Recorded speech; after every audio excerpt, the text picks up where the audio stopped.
Hello guys, ഇത് നമ്മുടെ work ചെയ്യുന്ന ലാംബി 150 ആണ്. കസ്റ്റമർ ഒരാൾ ഉപയോഗിക്കാൻ വെച്ചിട്ട് ക്ലച്ച് ഡിസ്കും കാര്യങ്ങളെല്ലാം ഒട്ടിപ്പിടിച്ചിരിക്കുകയാണ്. അപ്പം നമ്മളിതിൻ്റെ ക്ലച്ച് ഒന്ന് അഴിച്ച് റീസെറ്റ് ചെയ്ത് റണ്ണിങ് കണ്ടീഷൻ പക്കയാക്കി കൊടുക്കണം. അതാണ് നമ്മൾ ഇന്നത്തെ വർക്കും കാര്യങ്ങളൊക്കെ.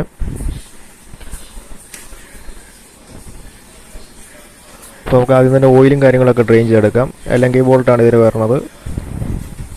അപ്പോൾ ഓയിൽ അഴിച്ച് വിട്ടിട്ട് നമുക്ക് നോക്കാം എന്താ അവസ്ഥ എന്നുള്ളത്. ഓയിലും കാര്യങ്ങളും ഉണ്ടോ എന്താണെന്നൊക്കെ നമുക്ക് നോക്കാം.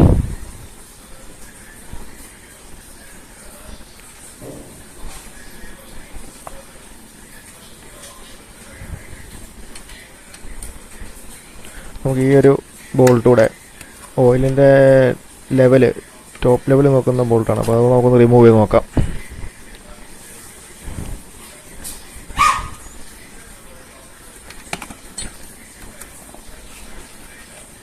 നമ്മൾ ആ ബോൾട്ടും കാര്യങ്ങളൊക്കെ അഴിച്ചെടുത്തിട്ടുണ്ട്. അതിൻ്റെ ഓറിങ്ങാണ് ഓയിലിലേക്ക് വരാതിരിക്കാൻ വേണ്ടിയിട്ട് യൂസ് ചെയ്യുന്നത്. ബാക്കി നമുക്ക് ഈ ബോൾട്ടുകൾ 10-ൻ്റെ ബോൾട്ട് നട്ടാണ് വരുന്നത്. നട്ടും കാര്യങ്ങളെല്ലാം നമുക്ക് റിമൂവ് ചെയ്ത് കഴിഞ്ഞാൽ ക്ലച്ച് ഓറും കാര്യങ്ങളൊക്കെ അഴിച്ചെടുക്കാം. ഓയിൽ നമ്മുടെ പാടത്തെ ചളിയുടെ അവസ്ഥയാണ് അത് മുഴുവൻ. ഓയിലൊക്കെ മാറിയിട്ട് കൊല്ലം കുറയായെന്ന് തോന്നുന്നു. ദേ കണ്ടില്ലേ, പാടത്തെ ചളി തന്നെ. ഓയിലും കാര്യങ്ങളും നമ്മൾ ഊറ്റിയിട്ടുണ്ട്. ഇതാണ് ഓയിലിൻ്റെ അവസ്ഥ.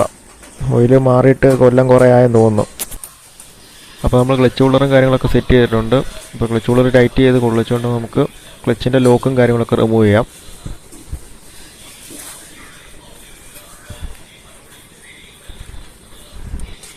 സ്ക്രൂ ഡ്രൈവർ കൊണ്ട് നമുക്ക് ക്ലച്ചിൻ്റെ ലോക്ക് പയ്യെ ഒന്ന് പ്രസ് ചെയ്താൽ മതി, റിമൂവ് ആയിക്കോളും.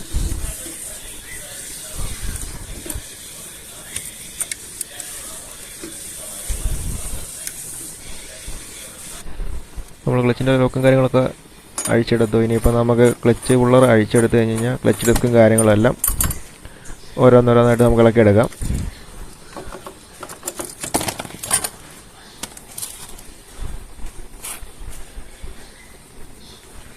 അപ്പോൾ ഇതാണ് ക്ലച്ചിൻ്റെ അവസ്ഥ. ക്ലച്ച് ഡിസ്കും പ്രഷർ പ്ലേറ്റും കാര്യങ്ങളെല്ലാം ഒട്ടിപ്പിടിച്ചിരിക്കുകയാണ്. അപ്പം നമ്മളിതിലൊന്ന് സെപ്പറേറ്റ് ആക്കി എടുക്കണം. നമ്മളപ്പം ക്ലച്ച് ഡിസ്കും പ്രഷർ പ്ലേറ്റും റിമൂവ് എടുത്തിട്ടുണ്ട്, സെപ്പറേറ്റ് ആക്കിയിട്ടുണ്ട്. ഇനിയിപ്പോൾ കംപ്ലീറ്റ് ആയിട്ടൊന്ന് ക്ലീൻ ചെയ്ത് ഓയിലും ഒഴിച്ച് നമ്മൾ റീസെറ്റ് ചെയ്യണം. കസ്റ്റമർ പറഞ്ഞ് തൽക്കാലം ഒന്ന് ഓടിക്കാനുള്ള കണ്ടീഷനാക്കി എടുത്താൽ മതി. ക്ലച്ച് ഡിസ്കും കാര്യങ്ങളൊക്കെ നമുക്കിപ്പം ഫണ്ടില്ല, മാറാം എന്നാണ് പറഞ്ഞത്. അല്ലെങ്കിൽ നമ്മൾ ക്ലച്ച് ഡിസ്കും കാര്യങ്ങളെല്ലാം കംപ്ലീറ്റ് ആയിട്ട് റീപ്ലേസ് ചെയ്തുള്ളായിരുന്നു.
നമ്മൾ ക്ലച്ച് കവറും കാര്യങ്ങളൊക്കെ കറക്റ്റായി സെറ്റ് ചെയ്തു. നമുക്ക് ഈ ഓയിൽ ടോപ്പ് അപ്പ് ചെയ്ത് കൊടുക്കാം.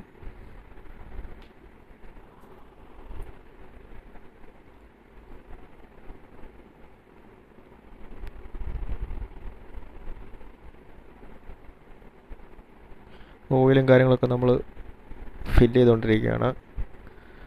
ഓക്കെ, നമുക്കിനി തിരിച്ച് ആ ഓയിൽ നട്ടും കാര്യങ്ങളൊക്കെ തിരിച്ച് റിട്ടേൺ ടൈറ്റ് ചെയ്ത് വെക്കാം.